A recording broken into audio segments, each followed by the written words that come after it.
तो hello guys, तो अभी मैं बाकी हनमा 2018 को स्टार्ट करने वाला हूँ। तो बिना किसी देरी के हम एपिसोड 1 को स्टार्ट करते हैं। तो एपिसोड की शुरुआत में हम देखते हैं कि एक टीचर पढ़ा रहा होता है, लेकिन उसे बहुत ही अनकंफर्टेबल फील हो रहा होता है। फिर तभी एक लड़की खड़ी होती है और कहती है, सर मुझे बहुत अनकंफर्टेबल फील हो रहा है, क्या मैं नर्स रूम जा सकती हूँ? तो उसके ये कहते ही और बच्चे खड़े हो जाते हैं और कहते हैं, सर हमें भी जाना है। तो ये देख के सर कहता है, जिन्हें भी रेस्टरूम जाना है वो अपना हाथ खड़ा करो।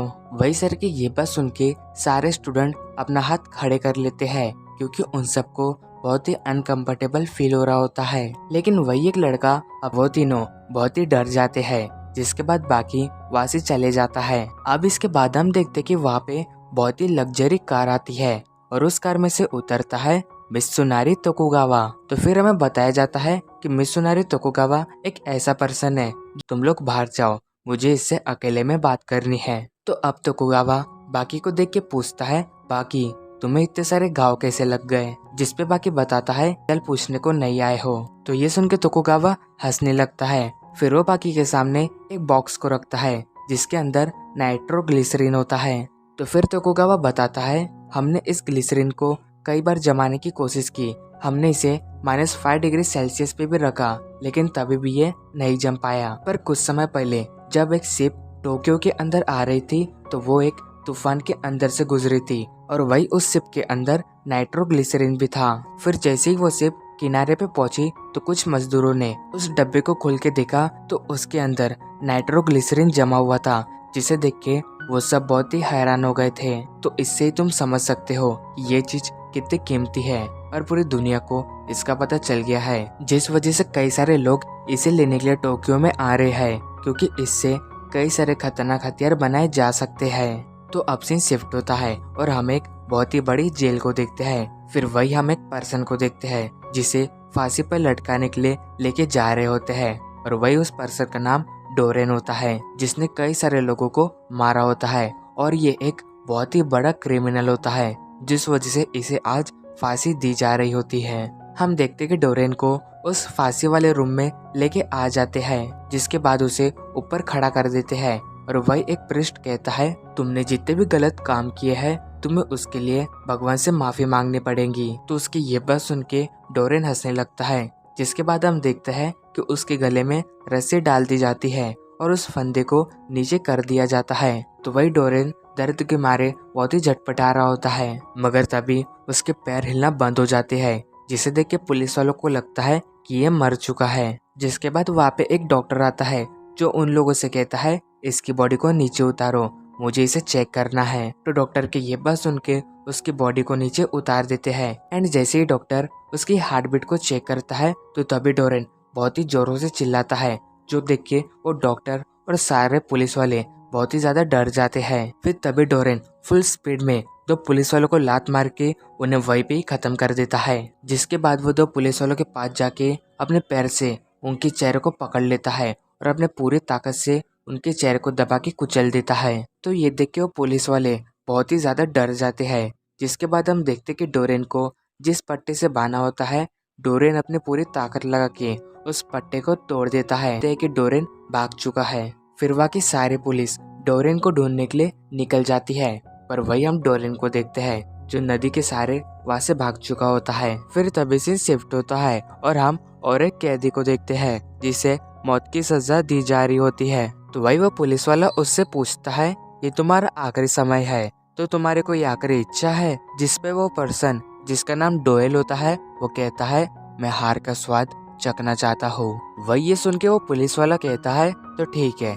जिसके बाद वो अपने आदमी को उस मशीन को चालू करने को कह देता है। हम देखते कि डोएल को बहुत ही बुरी तरीके से शॉक दिया जा रहा होता है, जिस वजह से उसकी बॉडी बहुत ही ज्यादा कांप रही होती है, उसके मुंह से झाग निकल रहा होता है, उसके दोनों आंखों से खून बह रहा होता है।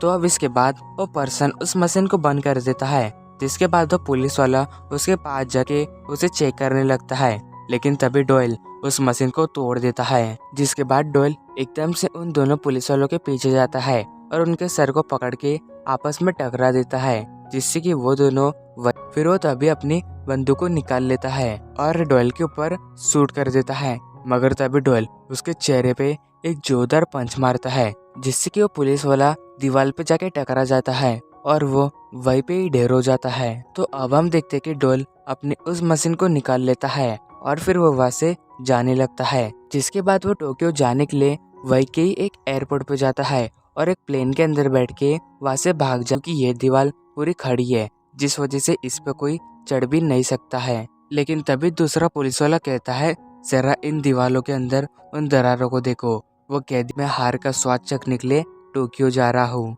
एंड वही फिर हम उस पर्सन को देखते हैं जो इतनी बर्फ में टोक्यो जाने के लिए निकल चुका होता है। तो अब इसके बाद हम चौथी जेल को देखते हैं, जहाँ पे एक पराया था, लेकिन उसने उसे मार दिया और उसके पास जो सामान था उसे चाबी बना के यहाँ से भाग गया। तो इसीलिए मैं कह रहा हूँ कि तुम अपना पूरा सामान बाहर रख दो। तो पुलिस वाले की ये बात सुन के वो पर्सन बहुत ही ज्यादा डर जाता है, जिसके बाद वो अपने पूरे सामान को वहाँ पे रख देता है। तो अब वो दोनों उस कैदी को देखने के लिए वहाँ पे चले जाते हैं। हम देखते कि वो पर्सन अकेला ही उस कैदी को देखने के लिए चले जाता है, पर जैसे ही वो उस कैदी के रूम के सामने पहुँचता है तो वो देख के वो बहुत ही हैरान हो जाता है, क्योंकि वहाँ पे कोई नहीं होता है। मगर तभी उसके सर के ऊपर की चिमनी खुल जाती है, जिसमें से एक हाथ निकल के उसके चेहरे को पकड़ लेता है और पूरी तरीके से मरोड़ देता है। फिर वो कैदी उस पर्सन के मुंह के अंदर हाथ डाल के उसके सोने के दांत को निकाल लेता है, जिसके बाद वो उसे वहीं पे ही फेंक देता है। एंड वही वो पुलिस वाला ये सब देख के बहुत ही ज्यादा डर जाता है, जिसके बाद वो इमरजेंसी बेल को बजा देता है, जिसके बाद वहाँ की सारे पुलिस उस कैदी को ढूंढने के लिए निकल जाती है। मगर तभी हम देखते हैं कि वो कैदी समुंदर के अंदर से तैरते हुए वहाँ से भाग रहा होता है। अब इसको पर उसे वहाँ पे देख के पुलिस वाला अपनी बंदूक निकाल लेता है। तो वही यांगी कहता है, अगर तुम मेरे बारे में जानना चाहते हो तो मैं तुम्हें बता सकता हूँ, लेकिन उसके लिए मुझे बाहर आना पड़ेगा। तो अब हम देखते हैं कि यांगी उस मिरर के ऊपर अपना हाथ रख देता है, जिसके बाद वो अपनी पूरी ताकत लगा के उस मिरर को तोड़ देता है, जिसके बाद वो उस प्रिजन के अंदर से बाहर आ जाता है। उसे बाहर देख के वो पुलिस वाला अपनी बंदूक को निकाल लेता है, मगर तभी यांगी उसके पीछे आता है और उसके गले पे मार के उसे वहीं पे ढेर कर देता है, जिसके बाद वो उस दूसरे पुलिस वाले के कान के अंदर फूंक मारता है, जिससे कि उसके दूसरे कान से सारी अतड़ियाँ बाहर आ जाती है और वो पुलिस वाला वहीं पे ही मर जाता है। तो अब इसके बाद यांगी भी वहाँ से भाग जाता है। तो अब हम तोकुगावा को देखते हैं, जो बाकी से कहता है, तो ये पांचों क्रिमिनल अपने अपनी जेल से भाग चुके हैं और वो लोग टोक्यो आ रहे हैं, क्योंकि उन्हें यहाँ पे हार का स्वाद चखना है। और इसी के साथ हमारा ये एपिसोड एंड। तो हेलो गाइस, बाकी अन्मा एपिसोड 2 की शुरुआत में हम देखते हैं तोकुगावा बाकी से कहता है, बाकी ये पांचों क्रिमिनल्स जेल से भागते हुए टोक्यो आ रहे हैं, इसका मतलब तुम समझते हो ना। पर वही बाकी कहता है, मुझे लगता है वो टोक्यो इसलिए आ रहे हैं ताकि वो वापस जेल जाने से बच पाए। लेकिन उसकी ये बात सुनकर तोकुगावा उसे समझाता है, बाकी तुम गलत समझ रहे हो, वो पांचों यहाँ पे इसलिए आ रहे हैं ताकि वो हार का स्वाद चख पाए, इसका मतलब वो यहाँ पे लड़ने के लिए आ रहे हैं। तो तोकुगावा की ये बात सुन के बाकी समझ जाता है कि उनमें से एक क्रिमिनल मेरे साथ लड़ना चाहता है। अब वही तोकुगावा बाकी को बताता है, बाकी तुम्हें ये पता है ना, कुछ समय में अंडरग्राउंड मार्शल आर्ट अरीना शुरू होने वाला है, शायद से उस दिन ये पांचों क्रिमिनल तुम सबको अंडरग्राउंड मार्शल आर्ट अरीना में चुनौती देने वाले हैं। तो तोकुगावा के ये बात सुन के बाकी कहता है, तोकुगावा तुम इतनी फिक्र क्यों कर रहे हो, मैं हूं ना, मैं सब संभाल लूंगा। फिर तभी से शिफ्ट होता है। हम देखते कि एक गार्डन में एक पर्सन रनिंग कर रहा होता है और वो पर्सन बहुत ही अच्छा बॉक्सर होता है। फिर तभी हम वहाँ पे डोयल को देखते हैं, जो न्यूज़पेपर पढ़ रहा होता है। लेकिन तभी डोयल उस पर्सन के ऊपर न्यूज़पेपर फेंक देता है, जिससे कि उस पर्सन का चेहरा आधा कट जाता है। तो अब डोयल उस पर्सन के पास जाने लगता है। तो वही वो पर्सन डोयल से कहता है, ओए तूने मेरे ऊपर वो न्यूज़पेपर क्यों फेंका। वो डोयल कुछ भी जवाब नहीं देता।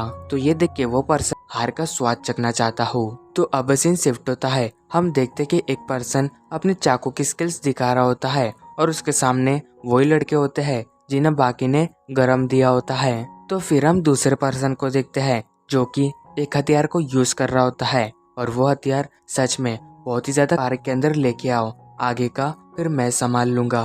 तो अब इसके बाद हम उस लड़के को बाकी के पास देखते हैं, वो बाकी से कहता है, बाकी मैं तुम्हारे साथ लड़ना चाहता हूँ, तो तुम शाम को उस पार्क में आ सकते हो क्या?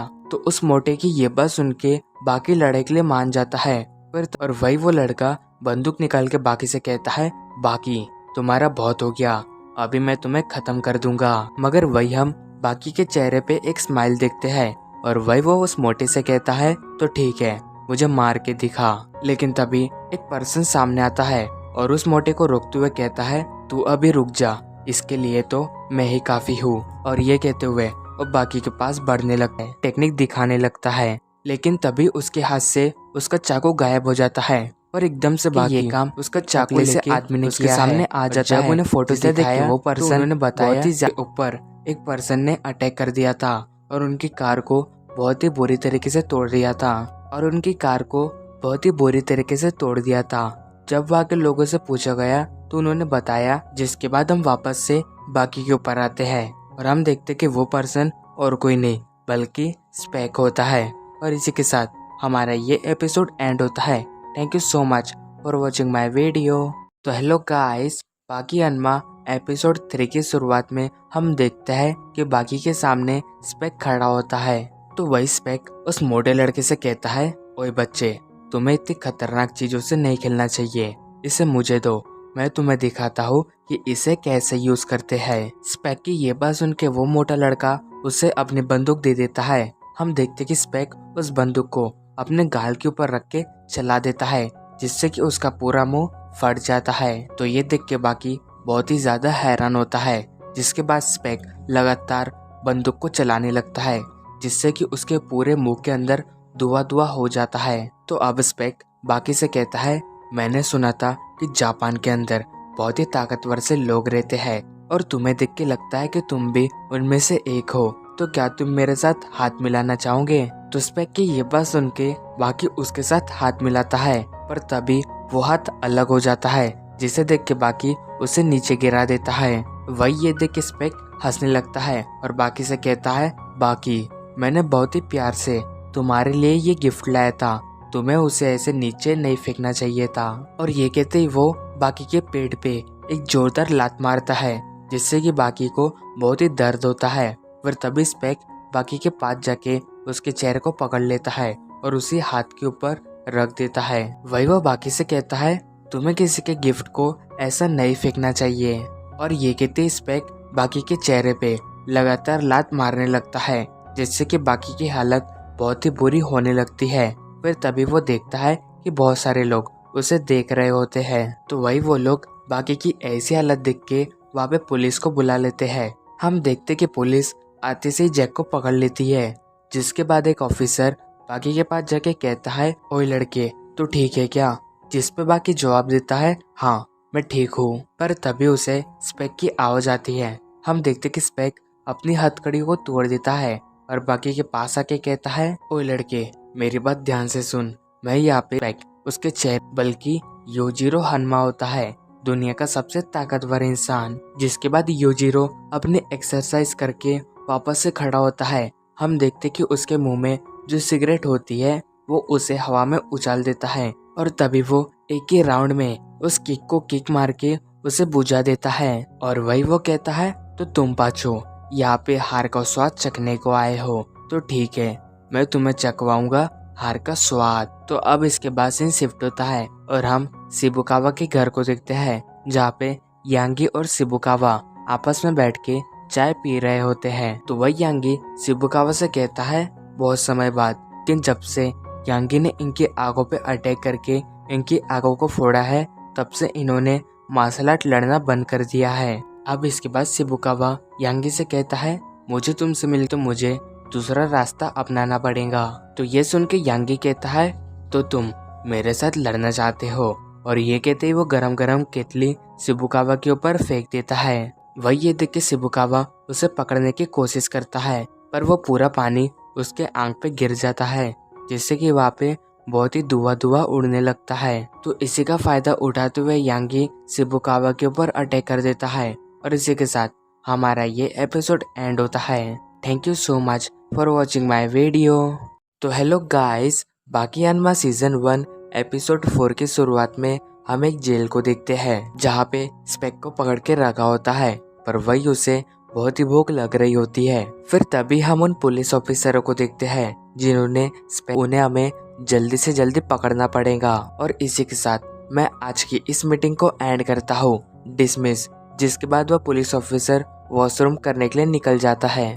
हम देखते कि वो पुलिस ऑफिसर जब टॉयलेट कर रहा होता है तो तभी उसे अपने बाजू में एक पर्सन दिखाई देता है और वो होता है स्पेक। अब वही स्पेक उस पुलिस ऑफिसर से कहता है, मुझे बहुत भूख लगी थी जिस वजह से मैं खाना लेने को बाहर चले गया था, क्या तुम भी मेरे पास से कुछ खाना चाहोगे? तो स्पेक की ये बात सुन के उस पुलिस ऑफिसर को बहुत ही गुस्सा आता है, जिस वजह से वो उसे एक किक मारता है, पर स्पेक उसके पैर को पकड़ लेता है और वही जो उसके हाथ में खाना होता है वो उस पुलिस ऑफिसर के मुंह के अंदर जबरदस्ती ठूसने लगता है। अब वही कुछ पुलिस ऑफिसर ये देख के बहुत हैरान होते हैं कि स्पेक वहां से भाग चुका है, पर तभी स्पेक उनके पीछे आता है और उनसे कहता है, सॉरी मुझे भूख लगी थी जिस वजह से मैं बाहर गया था। फिर तभी सीन शिफ्ट होता है और हम उसी शॉप को देखते हैं जहाँ से स्पेक ने खाना लाया होता है। वहाँ पे उसने जो ओनर था उसी को बहुत ही बुरी तरीके से मार के वहीं पे फेंक दिया होता है।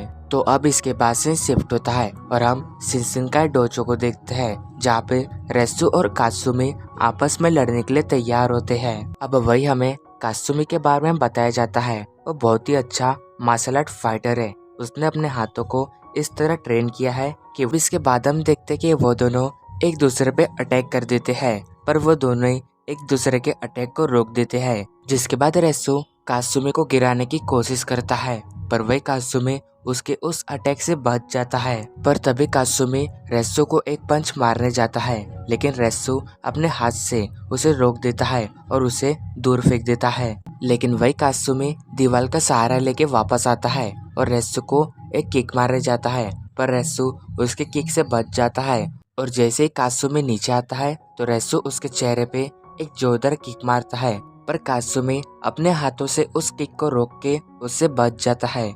जिसके बाद ये फाइट रुक जाती है। लेकिन तभी हम देखते हैं रेसु की उस किक की वजह से कात्सुमी के नाक से ब्लड निकल रहा होता है और वही रेसु के भी चेहरे पे एक कट लग चुका होता है। फिर वही कात्सुमी उन सबको बताता है, मेरे डैड डोपोरोची सब कुंफू को आगे बढ़ाने के लिए हमारी मदद कीजिए। हम कुंफू की उन टेक्निक्स को सीखेंगे जो 4000 साल पहले यूज की जाती थी। और मैं आपको बता दूं कि उन टेक्निक्स को सीखने के लिए द लेजेंडरी शेकिंग रेसु इसमें हमारी मदद करेंगे। तो आप सब इसके लिए तैयार हो क्या? तो कात्सुमी की ये बात सुन के वहाँ पे सभी लोग इस बात के लिए मान जाते हैं। लेकिन तभी हम देखते कि वहाँ पे एक बहुत ही बड़ा पर्सन आता है और रेसु और कात्सुमी उसे देख के बहुत ही हैरान हो जाते हैं और हमें पता चलता है कि वो पर्सन डोरेन होता है, जो कि उन लोगों से पूछता है डोपोरोची किधर है। जिस पे कात्सुमी कहता है, डोपोरोची यहाँ पे नहीं है, अगर तुम्हें कोई काम है तो मुझे से बात करो। पर वही डोरेन कहता है, नहीं मुझे डोपोरोची से बात करनी है। और ये कहती ही वो अपने जूते निकाल के कात्सुमी के ऊपर फेंक देता है। जिसके बाद डोरेन उसके पास आके कहता है, मैंने तुम्हें कहा ना मुझे तुम्हारे डैड से मिलना है। और ये कहते ही वो अपनी दोनों उंगलियां उसके आँख के अंदर घुसा देता है, जिससे कि कात्सुमी की दोनों आँख फूट जाती है। फिर तभी डोरेन उसका बेल्ट निकाल के उसके गले में लटका देता है और उसे फांसी लगाने लगता है। मगर तभी कात्सुमी उसके चेहरे पे एक लात मार के उससे दूर हो जाता है। जिसके बाद वो उसके पास आके उसके मुंह पे अपना घुटना मार के उसे वहीं पे गिरा देता है। मगर तभी डोरेन वहां से एक लकड़ी का टुकड़ा निकाल के कात्सुमी के ऊपर फेंक देता है, जो टुकड़ा कात्सुमी के गले पे लग जाता है और उसका बहुत ही ब्लड निकलने लगता है। फिर डोरेन उससे कहता है, लगता है तुम अभी मेरे बीच में नहीं आओगे, तो मुझे डोपोरोची से मिलने जाने दो। पर तभी रेसु उसके सामने आ जाता है और उससे कहता है, अगर तुम्हें डोपोरोची से मिलना है तो उससे पहले तुम्हें मुझे हराना पड़ेगा। तो उसकी ये बात सुन के डोरेन रोने लगता है।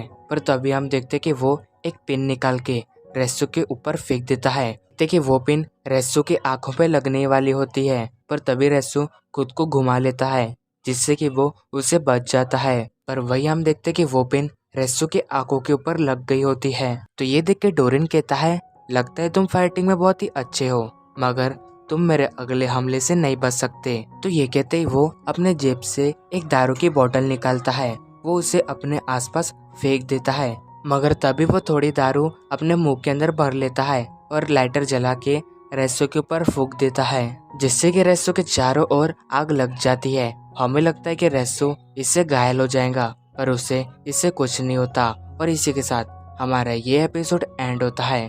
Thank you so much for watching my video. तो हेलो गाइस, तो पिछले एपिसोड में हमने देखा था कि शिनशिनकाई डोजो में डोरेन आ गया था और उसने वहाँ पे आते से कात्सुमी की बहुत ही बुरी हालत कर दी थी, पर तभी रेत्सु वहाँ पे आके उसे रोकने की कोशिश किया था, मगर वही डोरेन ने दारू पी के रेत्सु को आग लगा दिया था, मगर रेत्सु उससे बच गया था।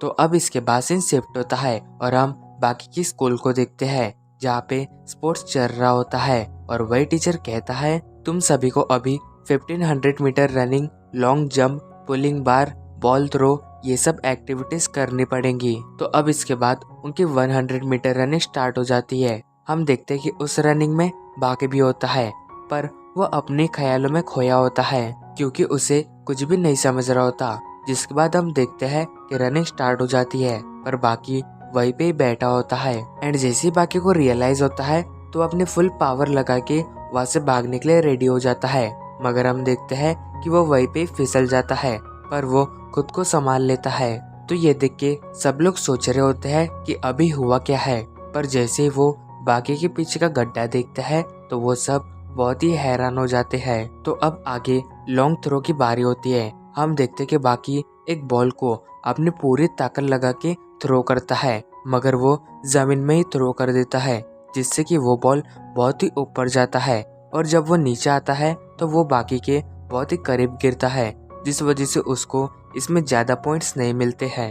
अब आगे लॉन्ग जंप की बारी होती है। हम देखते कि बाकी जैसे ही जंप करता है तो वो उस लाइन के पार ही हो जाता है, जिसे देख के वो सब बहुत ही ज्यादा हैरान हो जाते हैं। पर वही जो टीचर रहता है वो बाकी से कहता है ओए तुझे उसके अंदर कूदना था ना कि बाहर, तो इस वजह से तुझे इसमें ज्यादा पॉइंट नहीं मिलेंगे। तो अब इसके बाद पुलअप्स की बारी आती है। हम देखते कि एक लड़के ने 15 पुलअप्स का रिकॉर्ड बनाया होता है। फिर वही हम बाकी को देखते हैं जो 21 सेकंड में 15 पुलअप्स कर लेता है, पर वही किसी को भी ये नहीं समझ रहा होता कि अभी बाकी ने क्या किया, जिस वजह से कोच बाकी से पूछता है ओए तूने अभी तक पुलअप्स क्यों नहीं किया। तो वही बाकी जवाब देता है टीचर मैंने तो कब का 15 पुलअप्स कर भी लिया। जो सुन के वो टीचर उन लोगों से कहता है ओए तुम लोगों ने इसे पुलअप्स मारते हुए देखे क्या।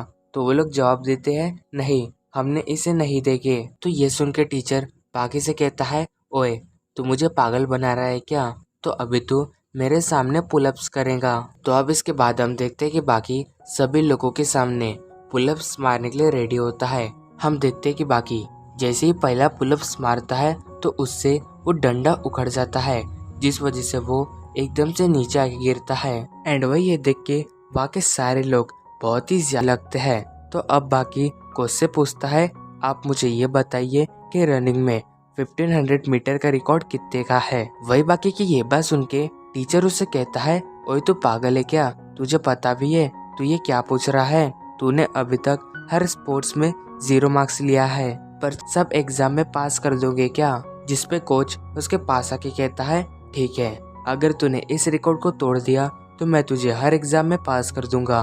तो टीचर की ये बात सुन के फिर सब लोग बाकी को चीयर करने लगते हैं। तो अब हम देखते हैं कि वो सब 1500 मीटर रनिंग के लिए तैयार हो जाते हैं एंड वही हम फिर बाकी को देखते हैं जो एक एक करके अपने कपड़ों को उतार रहा होता है और वही बाकी की मसल्स को देख के वापस सब लोग बहुत ही हैरान होते हैं क्योंकि बाकी की बॉडी बहुत ही ओपी दिख रही होती है। अब इसके बाद वो सब रनिंग के लिए तैयार हो जाते हैं, जिसके बाद टीचर सीटी बजा देता है और तभी हम देखते हैं कि बाकी अपनी फुल स्पीड में वहां से भागने लगता है। वो थोड़ी देर में बहुत सारा एरिया कवर कर लेता है, 1 मिनट 26 सेकंड में कंप्लीट करता है। फिर वही हम देखते हैं कि बाकी की स्पीड बहुत ही ज्यादा बढ़ जाती है, वो सबसे आगे निकल चुका होता है और वही टीचर को भी ये देख के लग रहा होता है कि बाकी इस रिकॉर्ड को तोड़ देगा। लेकिन तभी हम बाकी को देखते हैं जिसे किसी तरीके का एहसास हो रहा होता है। तो वही हमें पता चलता है कि बाकी ऐसा इमेजिन कर रहा है कि वो एक बहुत ही बड़े रोलर को खींच रहा है, जिस वजह से उसकी स्पीड बहुत ही कम हो जाती है और इसी वजह से वो इस रेस में लास्ट आता है। वही फिर कोच ये देख के कहता है, ओए तू तो बड़ी बड़ी बातें कर रहा था, मगर तू फिक्र मत कर, तूने बहुत ही अच्छा किया, जिस वजह से मैं तुझे पास कर दूंगा। तो अब इसके बाद फिर सीन शिफ्ट होता है। हम बाकी को उसके घर पे देखते हैं जो कि सो चुका होता है। तो अब वही दूसरी ओर हम तोकुगावा के साथ एक पर्सन को देखते हैं जो कि किसी को बता रहा होता है, मैंने अंडरग्राउंड अरीना में बाकी को बहुत ही काटे की टक्कर दी, मैंने उसे हरा दिया था, लेकिन एंड मोमेंट पे वो मुझसे जीत गया, जिस वजह से मैं उस लड़ाई को हार गया। तो अब मैं चाहता हूँ कि तुम उस अंडरग्राउंड अरीना में फाइट करो। एंड वही हमें उस पर्सन के बारे में बताया जाता है कि उसका नाम टाटेको है और वो अभी कुंफू का एक बहुत ही बड़ा टूर्नामेंट जीता है। तो अब वही टाटेको कहता है, आप मुझे ये बताइए कि अगर मैं उस लड़ाई में जीता तो मुझे क्या मिलेगा। जिस पे तोकुगावा कहता है, तुम्हें उस लड़ाई में पैसा नहीं मिलेगा, तुम्हें नाम, शोहरत, इज्जत ये सब मिलेगी। तो क्या तुम इसके लिए तैयार हो क्या। वही तोकुगावा की ये बात सुन के टाटेको कुछ कहने ही वाला होता है कि तभी वहाँ पे और इसी के साथ हमारा ये एपिसोड एंड होता है। Thank you so much for watching my video. भी मेरे साथ लड़ना चाहते हो। और उसके जवाब में गारी कुछ नहीं कहता और वहाँ से जाने लगता है। पर तभी वो कहता है, तुम बहुत ही अच्छे हो लड़ाई में, लेकिन अगली बार मैं तुम्हें नहीं छोड़ूंगा। और ये कहती जब वो पलटता है तो सिकोस्की उसके चेहरे पे एक जोरदार लात मारता है, जिससे कि वो गाड़ी के अंदर धंस जाता है। एंड वही ये देख के तोकुगावा बहुत ही ज्यादा हैरान हो जाता है। जिसके बाद सिकोस्की उसके पास आके उसके चेहरे पे लगातार पंच मारने लगता है और उसके चेहरे को भी बीच में से फाड़ देता है। और फिर इसके बाद गारी वहीं पे गिर जाता है। तो अब सिकोस्की तोकुगावा से कहता है, क्या तुम मुझे उस जगह पे लेके जा सकते हो। जिस पे तोकुगावा हाँ कहता है। फिर हम देखते हैं कि वो दोनों कार के अंदर जा रहे होते हैं। एंड वही सिकोस्की कहता है, आखिरकार मैं उस जगह पे जा ही रहा हूँ। फिर वही हम देखते हैं कि वो लोग अंडरग्राउंड मार्शल आर्ट अरीना में जा रहे होते हैं। एंड तभी सीन शिफ्ट होता है। हम देखते हैं कि स्पेक वापस से भाग चुका होता है। एंड वही उसने ये लिखा होता है कि मैं वापस जरूर आऊंगा। तो वही फिर हम तोकुगावा और सिकोस्की को अंडरग्राउंड मार्शल आर्ट अरीना में देखते हैं, जहाँ पे सिकोस्की कहता है, तो ये वही जगह है जहाँ पे मैं हमेशा से आना चाहता था। पर वही हम तोकुगावा को देखते हैं जिसे किसी तरीके का एहसास होता है। हम देखते कि वहाँ पे चारों ओर से, मैंने इनको यहाँ पे नहीं बुलाया, यहाँ की जलती हुई आग ने, यहाँ की खून की सुगंध ने इन लोगों को यहाँ पे आने के लिए मजबूर किया है। फिर तभी तोकुगावा उन सब से कहता है, मुझे पता है कि आप लोग कौन हो, लेकिन आप सब मुझे बता सकते हो कि आप यहाँ पे क्यों आए हो। तो इस पे सिकोस्की कहता है, मैं तो तुम्हारे साथ आया हूँ। फिर वही डोरिन कहता है, मैं यहाँ पे हार का स्वाद चखने आया हूँ। तो वही स्पेक कहता है, यहाँ की जलती हुई आग ने मुझे यहाँ पे आने के लिए मजबूर किया है। एंड वही यांकी जवाब देता है, मैं यहाँ पे लड़ने को आया हूँ। जिसके बाद डोयल कहता है, मैं यहाँ पे ताकतवर लोगों से लड़ने को आया हूँ। तो उन सब की ये बातें सुन के तोकुगावा समझ जाता है कि ये लोग यहाँ पे अपने से ताकतवर लोगों के साथ लड़ने को आए हैं। मगर तभी तोकुगावा को किसी तरीके का एहसास होता है और जैसे ही वो ऊपर की ओर देखता है तो वहाँ पे होता है बाकी हनमा। और वही वो पांचों क्रिमिनल्स बाकी को भी घूर रहे होते हैं। और वही फिर हम तोकुगावा के पीछे और लोगों को देखते हैं और वो होता है डोपोरोची, हानायामा, रेस्सु और शिबुगावा। और फिर इसके बाद हम उन सबको आमने सामने देखते हैं और इसी के साथ हमारा ये एपिसोड एंड होता है। Thank you so much for watching my video. तो हेलो गाइस, तो पिछले एपिसोड में हमने देखा था कि उस अंडरग्राउंड मार्शल आर्ट अरीना में वो पांचों क्रिमिनल्स आ चुके होते हैं। और वही फिर हम देखते हैं कि बाकी भी यहाँ पे आ चुका होता है और उसी के साथ साथ टोपोरोची और उसके साथी भी यहाँ पे आ चुके होते हैं। हम देखते हैं कि वो सब एक मेक को घूरते हुए आमने सामने खड़े होते हैं। तो वही तोकुगावा बताता है, कुछ समय पहले यहाँ पे एक टूर्नामेंट हुआ था जिसमें 38 फाइटर्स एक मेक से लड़ने के लिए इस टूर्नामेंट में आए थे। पर इस टूर्नामेंट को जीतने के बाद तुम्हें कुछ भी प्राइज नहीं मिलता है। यहाँ पे सब अपनी ताकत आजमाने के लिए आते हैं और उस टूर्नामेंट का जो विनर था वो हमारे सामने खड़ा है और उसका नाम है बाकी हनमा। तो तोकुगावा की ये कहती वो पांचों क्रिमिनल्स बाकी को घूरने लगते हैं। फिर वही तोकुगावा कहता है, तुम पांचों यहाँ पे हार का स्वाद चखने को आए हो, तो मेरे हिसाब से ये 5 लोग ही तुम्हें कांटे की टक्कर दे सकते हैं। तो वही बाकी तोकुगावा से कहता है, हम इस लड़ाई को कब स्टार्ट करेंगे? जिस पे डोपोरोची कहता है, मैं तो कहता हूँ अभी ही इस लड़ाई को स्टार्ट कर दो। एंड वही शिबुकावा, हानायामा और रेसु भी इस लड़ाई के लिए तैयार हो जाते हैं। तो उन सब की ये बात सुन के तोकुगावा उन सबको रूल्स बताने लगता है। पर तभी शिबुकावा तोकुगावा को रोकते हुए कहता है, इस लड़ाई में कोई भी रूल्स नहीं होंगे, हम पांचों उन पांचों को खत्म करेंगे और जवाब में वो 5 भी हमें खत्म कर सकते हैं। तो अभी से ये फाइट शुरू हो चुकी है। कोई कहीं पे भी कहाँ पे भी किसी को भी मार सकता है, चाहे वो घर हो, मॉल हो या बाजार हो, कोई किसी पे भी हमला कर सकता है। फिर तभी हम देखते हैं कि बाकी को नींद आ रही होती है, जिस वजह से वो वहाँ से चले जाता है, क्योंकि उसे कल स्कूल भी जाना होता है। और इसके बाद फिर वो सब वहाँ से चले जाते हैं। तो अब वही तोकुगावा कहता है, तो अभी से ये फाइट शुरू हो चुकी है। अब वही हम सिकोरिस्की को देखते हैं, जो जाते हुए सोच रहा होता है, मुझे इनमें से किसके साथ लड़ना चाहिए। एंड वही फिर हम स्पेक को देखते हैं, जो वापस से उस जेल के अंदर पहुंच चुका होता है। तो अब इसके बाद हम डोरेन और डोपोरोची को देखते हैं, और इसी से हम समझ सकते हैं कि पहली फाइट इनकी ही होने वाली है। वही वो दोनों जब साथ में चल रहे होते हैं, तो तभी उनके सामने रेसु आ जाता है, जिसे देख के डोपोरोची कहता है, मुझे लगता है कि तुम डोरेन के साथ यहाँ पे लड़ने को आए हो। वही रेसु कहता है, हाँ, मैं इसे यहाँ पे खत्म करने को आया हूँ। मगर तभी हम देखते हैं कि डोपोरोची अपना बैग उतार के डोरेन के चेहरे पे मार देता है, जिसके बाद वो एक जोरदार किक डोरेन के चेहरे पे मारता है, जिससे कि डोरेन अपने घुटनों पे बैठ जाता है। वही फिर डोपोरोची रेसु से कहता है, ये मेरा शिकार है तो इसे मैं ही मारूंगा। पर तभी हम देखते कि डोरेन वापस से अपने मुंह के अंदर दारू भर के डोपोरोची को जलाने की कोशिश करता है, मगर हम देखते कि डोपोरोची अपनी टेक्निक को यूज करके आसानी से उस पूरी आग को बुझा देता है और डोरेन से कहता है, तो अब मैं तुझे बताता हूँ कि तेरा पाला किससे पड़ा है। अब वही फिर हम सिकोरिस्को को देखते हैं, जो गार्डन में घूम रहा होता है। पर तभी उसके सामने ग्रेन आ जाता है, जो उससे कहता है, तुम मुझे मारने के बाद ऐसे नहीं घूम सकते हो, तुम्हें इसका भुगतान तो करना पड़ेगा। फिर तभी सिकोरिस्की के पीछे हम 2 बंदों को देखते हैं, जो उसके पास आके कहते हैं, हमारे बॉस को मारने की तेरी हिम्मत कैसे हुई? और ये कहते वो दोनों उसे मारने लगते हैं। हम देखते कि उनकी मार खाने के बाद सिकोरिस्की जमीन पे गिर जाता है।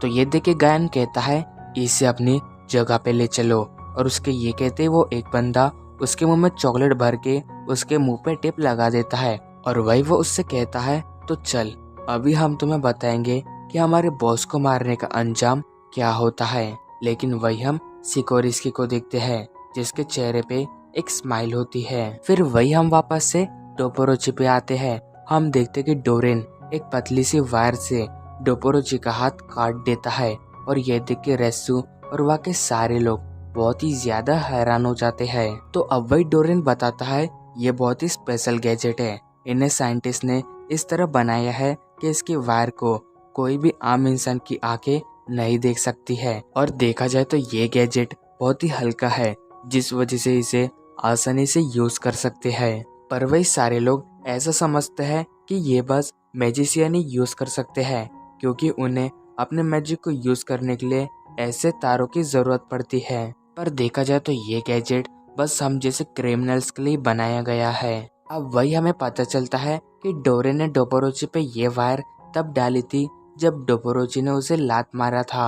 अब वही डोरेन डोपोरोची को देख के कहता है, बहुत बढ़िया, तुमने अपने हाथ को इस तरह पकड़ा है कि तुम्हारे ज्यादा खून ना निकले। जिसके जवाब में डोपोरोची कहता है, हाँ तुम सही हो, और तुम्हें मैं एक बात बताऊं, बहुत समय पहले मैं इसे ट्रेनिंग करता था, जिसपे मैं एक लकड़ी के पिल्लर के ऊपर अपना हाथ मारा करता था, और उस वजह से मेरी सारी उंगलियां टूट जाया करती थी।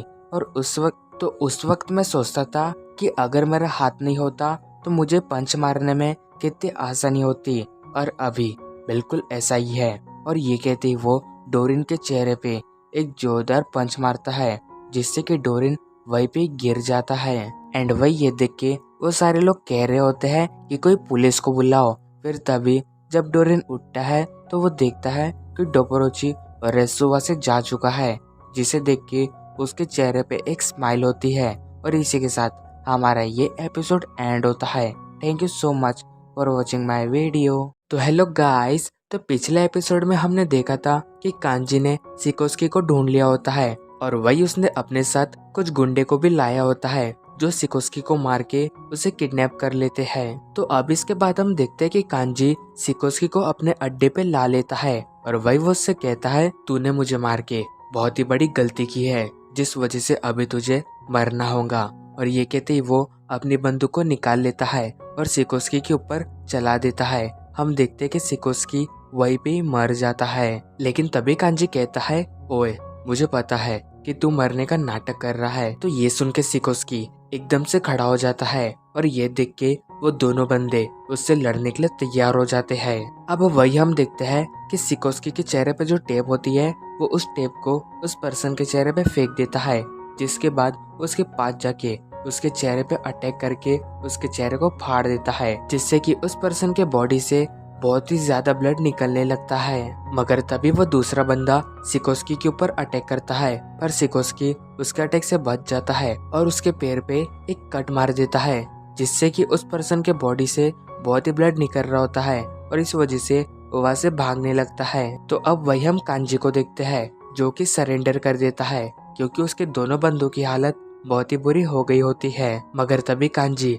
अपने घुटनों में बैठ जाता है और सिकोस्की से कहता है, मुझे माफ कर दो, तुम बहुत ही ज्यादा तेज हो, तुम बहुत ही ज्यादा ताकतवर हो, मैं तुम्हारे सामने हार मानता हूँ। पर इसके जवाब में सिकोस्की कुछ नहीं कहता और जैसे ही कांजी सामने देखता है तो सिकोस्की भी सोया होता है। तो वही सिकोस्की कहता है, मुझे पता था तुम कुछ ऐसा ही करोगे क्योंकि तुम बहुत ही कमजोर हो। पर तभी सिकोस्की उसके पास आके उसे एक किक मारता है, जिससे कि कांजी रिंग के बाहर गिर जाता है। अब वही हम देखते कि कांजी सिकोस्की से डर के वहां से भागने की कोशिश कर रहा होता है। मगर तभी हम देखते कि सिकोस्की 250 किलो की बार को एक तरफ से उठा लेता है और वही फिर वो कांजी से कहता है, तुम्हें लगता है कि तुम बहुत ही ताकतवर हो, लेकिन मेरी नजरों में तुम बहुत ही कमजोर हो। तो ये कहते ही वो उस बार को हवा में उठा लेता है और एकदम से कांजी के शोल्डर के ऊपर मारता है, जिससे कि कांजी का शोल्डर टूट जाता है। फिर तभी वो उस बार को कांजी के चेहरे पे मारता है, जिससे कि कांजी के पूरे दांत टूट जाते हैं और वो लुढ़कते हुए एक दीवार के पास चले जाता है। मगर तभी हम देखते कि सिकोस्की कुछ डंबल्स को उठा के कांजी के ऊपर लगातार फेंकने लगता है, जिससे कि कांजी की हालत बहुत ही बुरी हो जाती है। उसके पूरी बॉडी से बहुत ही ब्लड निकल रहा होता है। मगर इस सब के बाद भी सिकोस्की नहीं रुकता है, वो उसके पास जाके उसके ऊपर पेशाब करने लगता है। तो ये देख के कांजी को बहुत ही गुस्सा आता है, जिस वजह से वो सिकोस्की के ऊपर अटैक कर देता है। मगर तभी सिकोस्की कांजी के गले पे एक पंच मारता है, जिससे कि कांजी का गला कट जाता है और वो वहीं पे ही मर जाता है। फिर तभी से शिफ्ट होता है, हम देखते कि बाकी कोजोए के साथ घूम रहा होता है। तो वही कोजोए बाकी से पूछती है, तुमने डेट पे आने के बारे में कब सोचा था? जिस पे बाकी कहता है, मैंने इसके बारे में बहुत सोचा था, लेकिन आज मैंने तुम्हें पूछ ही लिया। जो सुन के कोजोए बहुत ही हैरान हो जाती है, पर वही वो इस बात से बहुत ही खुश होती है। तो ये बात करते हुए जब वो दोनों आगे जाते हैं तो तब कुछ लोग उन्हें रोक लेते हैं। तो वही उनमें से एक बंदा बाकी से कहता है, ओए तेरे पास जो कुछ भी है वो मुझे दे दे, अगर तूने ऐसा नहीं किया तो तेरा और इस लड़की का बहुत ही बुरा हाल होगा। और ये कहते ही वो अपना चाकू निकाल लेता है। मगर तभी बाकी उन लोगों को घूरने लगता है, जिस वजह से उन लोगों की फट जाती है और वो लोग बाकी को आगे जाने के लिए रास्ता दे देते हैं। पर तभी बाकी उस हरे शर्ट वाले को घुमा के उससे अपने सामने लाता है और वही वो उनसे कहता है, देखो अगर तुम मुझे जाने दोगे तो यही तुम्हारे लिए अच्छा होगा। जो सुन के वो लोग बाकी को वहां से जाने देते हैं। फिर हम देखते कि बाकी कोजोए के साथ बहुत ही अच्छा टाइम स्पेंड करता है। वो दोनों बहुत ही अच्छी जगहों पे घूम रहे होते हैं और देखते ही देखते फिर रात हो जाती है। तो वही कोजोए बाकी से कहती है, लगता है मैंने तुम्हें उस दिन बहुत ही ज्यादा बोल दिया था। और तभी से शिफ्ट होता है, हम देखते कि बाकी फाइट के लिए जा रहा होता है। तो वही कोजोए उससे कहती है, तुम सब यहाँ पे एक मिनट से लड़ाई करते हो ताकि तुम सब ये जान सको कि सबसे ताकतवर कौन है, पर तुम्हें ये पता है कि अगर तुमने किसी को बहुत ही बुरी तरीके से मार दिया तो उसके बाद उसके परिवार का क्या होगा? अगर इस लड़ाई में कोई पर्सन मारा गया तो उसके बाद उसके बच्चे बिन बाप के कैसे जी पाएंगे? तुम सब अभी के बारे में सोचते हो, तुम्हें ये नहीं पता कि इसके बाद क्या क्या हो सकता है। तुम्हें पता है बाकी, तुम्हें ऐसा लड़ते हुए देख के मुझे बहुत ही डर लगता है, क्योंकि मैं तुम्हें खोना नहीं चाहती हूँ। लेकिन तभी बाकी एकदम से कोज़ोई के पास आके उसे किस कर लेता है और उससे कहता है, हाँ मुझे पता है कि मैं इस लड़ाई में मर भी सकता हूँ, लेकिन मैंने ये रास्ता चुना है और अभी मैं इसे नहीं बदल सकता। तो अब हम वापस से प्रेजेंट में आते हैं, जहाँ पे कोज़ोई बाकी से कहती है, तुमने मुझे उस दिन इसलिए किस किया था ताकि तुम्हें ऐसा लग रहा था कि तुम मर सकते हो। जिस पे बाकी कहता है, नहीं, मैंने अपनी जिंदगी में बस अपनी मदर पे ही भरोसा किया है, लेकिन अब मैं तुम पे भी करता हूँ। तो ये सुन के कोज़ोई हैरान हो जाती है, जिसके बाद बाकी धीरे धीरे करके कोज़ोई के पास आता है और उसे किस कर लेता है।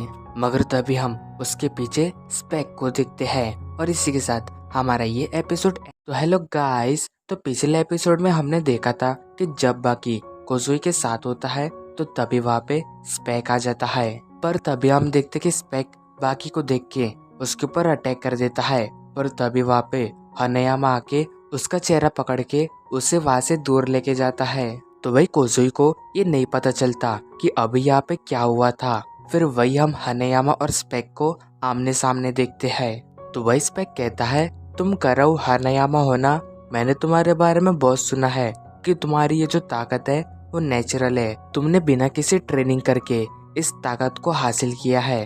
तो चलो देखते हैं कि ये बात सच है कि नहीं। और ये कहते ही वो हनेयामा के चेहरे पे एक जोरदार लात मारता है, जिससे कि हनेयामा के मुंह से खून निकलने लगता है। पर वही हनेयामा खुद को संभाल लेता है। तो ये देख के स्पेक कहता है, लगता है मैंने तुम्हारे बारे में जो भी बातें सुनी है वो सच है, तो तुम्हारे साथ लड़ने में मुझे बहुत ही मजा आएगा। लेकिन तभी हम देखते हैं कि हनेयामा अपने जूतों को उतार लेता है, जिसके बाद वो अपने पूरे कपड़ों को उतार लेता है। एंड वही हमें हनेयामा के बैक पे एक बहुत ही बेहतर सा टैटू दिखाई देता है, जिसके बाद हमें उस टैटू के बारे में बताया जाता है। हनेयामा फैमिली के जो पहले मेंबर थे, एक दिन उन पे किसी गैंग ने हमला कर दिया था, तो तभी एक पर्सन ने उन्हें वहाँ पे आके बचाया था। तो तभी याकिची हनेयामा ने अपने बैक पे उस पर्सन का टैटू बना लिया था।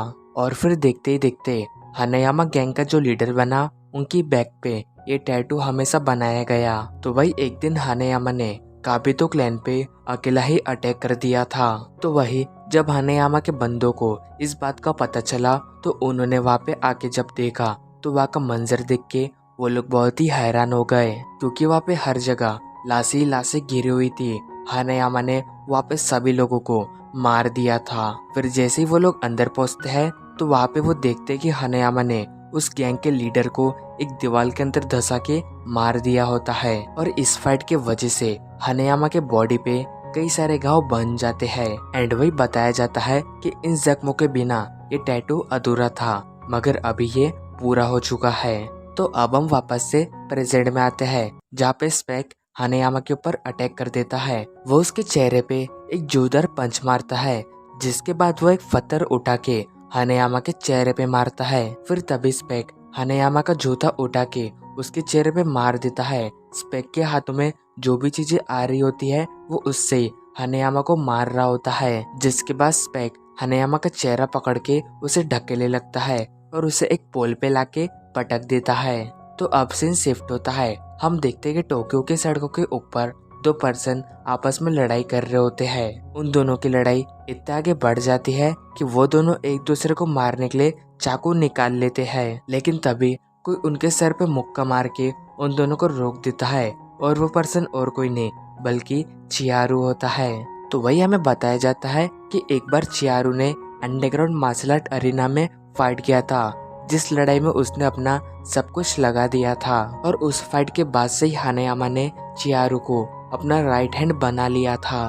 तो वही अब चियारू उन दोनों से कहता है, तुम दोनों हमारी गैंग के मेंबर हो, लेकिन तुम्हें ये परमिशन किसने दी कि तुम दोनों रोड पे लड़ सकते हो?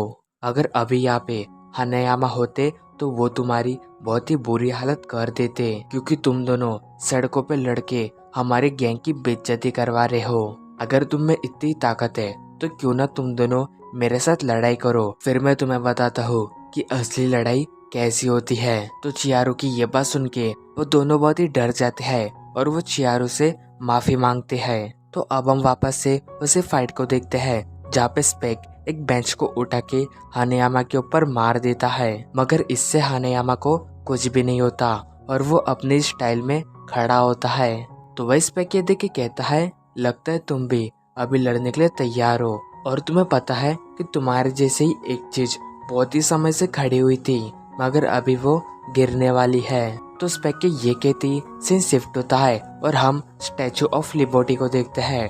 तो वही एक ऑफिसर वहाँ पे घूम रहा होता है, तो तभी उसे उस स्टैचू के पास एक पन्नी दिखाई देती है और जब वो वहाँ पे जाके उस पन्नी को हटाता है तो वो एक चीज को देख के बहुत ही हैरान होता है, क्योंकि वहाँ पे स्पेक ने लगातार पंचेस मार के उस जगह को पूरा तोड़ दिया होता है। पर तभी हम देखते कि उस मूर्ति के अंदर क्रैक आने लगते हैं, जिस वजह से वो मूर्ति धीरे धीरे करके टूटने लगती है। तो अब हम देखते हैं उस मूर्ति को गिरने से बचाने के लिए वहाँ पे कई सारे लोगों को बुलाया जाता है, जो कि हर ओर से उस मूर्ति को बांधने लगते हैं। वो अपनी पूरी ताकत लगा के उस मूर्ति को जोड़ने लगते हैं और थोड़ी देर बाद वो सब लोग उस मूर्ति को जोड़ देते हैं। तो वही एक ऑफिसर ये देख के कहता है, लगता है कि जानबूझ के इस मूर्ति को गिराने की कोशिश की गई थी, क्योंकि उस पर्सन ने ऐसी जगह पर डैमेज किया है जो कि इस मूर्ति का भाग बहुत ही कमजोर है और वो गिर सकती है।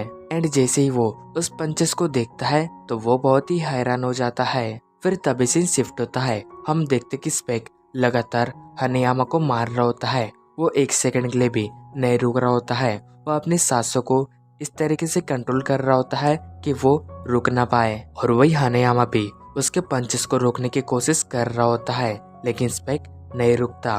वो हानेयामा को लगातार मार रहा होता है। फिर हम देखते कि स्पेक उसे मारते हुए एक पेड़ के पास ला लेता है और उसे चारों ओर से मारने लगता है, जिस वजह से हानेयामा का बहुत ही ब्लड निकल रहा होता है। मगर तभी हम देखते कि हानेयामा स्पेक को एक जोरदार मुक्का मारता है, जिससे कि स्पेक बहुत ही दूर जाके गिरता है और इसी से हमें पता चलता है कि हानेयामा अभी लड़ने के लिए तैयार है।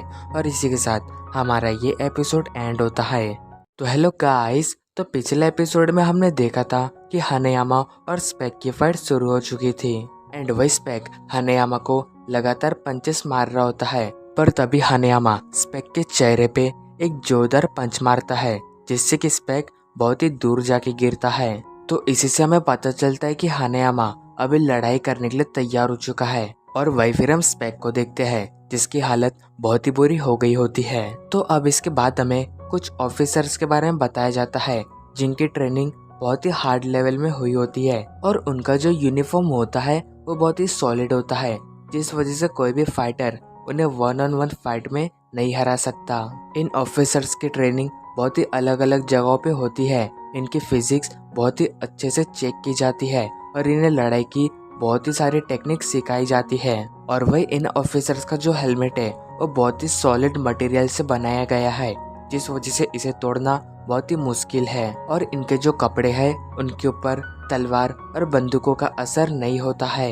एंड वही हम देखते हैं कि एक पुलिस ऑफिसर वहाँ पे सभी को इस सब के बारे में बता रहा होता है। तो वही इनका जो बॉस होता है वो उन सब से कहता है, तुम लोगों को पता है मैं तुम्हें इस बारे में क्यों बता रहा हूँ, क्योंकि इन सब का सामना स्पेक के साथ हुआ था। हम सब ने एक वीडियो फुटेज में देखा था जब स्पेक वहाँ से भाग रहा था, तो इन सब पुलिस ऑफिसर्स ने उसे रोकने की कोशिश की थी, लेकिन स्पेक ने उन सभी को वहीं पे ही खत्म कर दिया था। वहाँ के सारे ऑफिसर्स ने स्पेक को रोकने की कोशिश किए थे, लेकिन स्पेक ने उन सभी को मार दिया था। उन ऑफिसर्स के पास जितने भी हथियार थे वो सब उन्होंने स्पेक के ऊपर यूज किए थे, लेकिन स्पेक को उससे कुछ नहीं हुआ था। और वही हमने उन ऑफिसर्स के कपड़ों के बारे में जितनी बातें सुनी थी वो कुछ भी नहीं था। स्पेक ने अपने एक ही पंच से उस ऑफिसर के हेलमेट को तोड़ दिया था और वही उसने वहाँ पे जितने भी लोग थे उन सभी को मार के वहाँ से भाग गया था। तो अब वही हम देखते हैं कि हानेयामा का एक पंच खाने के बाद ही स्पेक की हालत बहुत ही बुरी हो गई होती है, जिसके बाद हानेयामा स्पेक के पास आके उसके चेहरे पे एक जोरदार पंच मारता है, जिससे कि स्पेक वहीं पे गिर जाता है। तो अब हनेयामा स्पेक का कॉलर पकड़ के उसे उठा लेता है और उसके चेहरे पे स्माइल देख के फिर से उसके चेहरे पे एक जोरदार पंच मारता है। अब वही हम देखते हैं कि हनेयामा की इतनी मार खाने के बाद स्पेक की हालत बहुत ही बुरी हो जाती है। उसके सामने के 2 दांत टूट जाते हैं। वही हनेयामा फिर उसे उठा के कहता है, क्या तुम अभी हार मानते हो? मगर तभी हम देखते हैं कि स्पेक कुछ बुलेट्स को निकाल के हनेयामा के मुंह के अंदर डाल देता है और उसके मुंह को दबा देता है, जिससे कि वो पूरे बुलेट्स ब्लास्ट हो जाती है और इसकी आवाज से वहाँ पे बहुत ही बड़ा साउंड क्रिएट होता है, जिसकी आवाज बाकी और ओजोमे को भी आती है। तो वो दोनों सोचते हैं कि ये आवाज किसकी थी। लेकिन तभी इसके बाद हम हनेयामा को देखते हैं जिसकी पूरी बॉडी से धुआं निकल रहा होता है और उसका जो चेहरा होता है वो पूरी तरीके से फट चुका होता है। तो वही हम देखते हैं कि ये देख के स्पेक हंस रहा होता है, पर तभी हनेयामा उसके चेहरे पे एक पंच मारता है, जिससे कि स्पेक उड़ते हुए एक पोल पे जाके गिरता है, जिससे कि उसे बहुत ही खतरनाक करंट लगता है। एंड वही हनेयामा भी इसके बाद बेहोश हो जाता है। तो अब इसके बाद हम उस पुलिस ऑफिसर को देखते हैं जो कि एक पर्सन को मारते हुए कह रहा होता है, तुमने उन गोलियों को कैसे घुमा दिया? मगर ये हमें पता है कि वो बुलेट स्पेक लेके भाग गया था। मगर तभी वहाँ पे एक ऑफिसर भागते हुए आता है और कहता है, सर जल्दी से आपको बाहर चलना चाहिए। एंड जैसे ही वो ऑफिसर बाहर आता है तो वो देखता है कि हनेयामा और स्पेक वहाँ पे बहुत ही बुरी हालत में आए होते हैं। तो वही हनेयामा उन सबसे कहता है, मैं यहाँ पे इसे छोड़ के जा रहा हूँ, तुम्हें इसके साथ जो करना है तुम कर सकते हो। जो सुन के वो पुलिस ऑफिसर कहते हैं, कराओ हनेयामा, आपका बहुत बहुत शुक्रिया, आपने हमारी इस क्रिमिनल को पकड़ने में मदद की। एंड वही फिर वो सब हनेयामा को सल्यूट करते हैं। तो अब इसके बाद हम देखते हैं कि हनेयामा ऑपरेशन करा के वहाँ से जा रहा होता है। तो वही वो पुलिस ऑफिसर हनेयामा से कहता है, सर आपका बहुत बहुत शुक्रिया, आपके इस एहसान को हम कभी नहीं भूलेंगे। और इसके बाद हनेयामा उस कार में बैठ जाता है। फिर तभी वहाँ का जो ड्राइवर होता है वो उस कार को चालू कर रहा होता है, पर वो कार चालू नहीं होती। तो अब वही हमें उस पुलिस वाले के बारे में बताया जाता है जो कि किसी को कह रहा होता है, जब स्पेक यहाँ पे आया था तो उसने ऐसे भागने की कोशिश की और इस चक्कर में उसने करीबन पूरे पुलिस वालों को मार दिया था। जिसके बाद वो भागते हुए हनेयामा के पास गया था और उसकी कार को पीछे से पकड़ के रोक दिया था। हम देखते कि स्पेक अपनी पूरी ताकत लगा के उस कार को पलटा देता है। एंड जैसे ही फिर हनेयामा वहाँ से बाहर आता है तो स्पेक उसके पास आके उसके चेहरे पे एक रॉड से बड़ाबड़ मारने लगता है, जिससे कि वो रॉड पूरी टेढ़ी हो जाती है। लेकिन इसके बाद भी स्पेक नहीं रुकता, वो हनेयामा का पीछा करता है और उसके पास आके हम देखते कि वो बंदूक को निकाल लेता है और हनेयामा के ऊपर चला देता है। और इसी के साथ हमारा ये एपिसोड एंड होता है। Thank you so much for watching my video.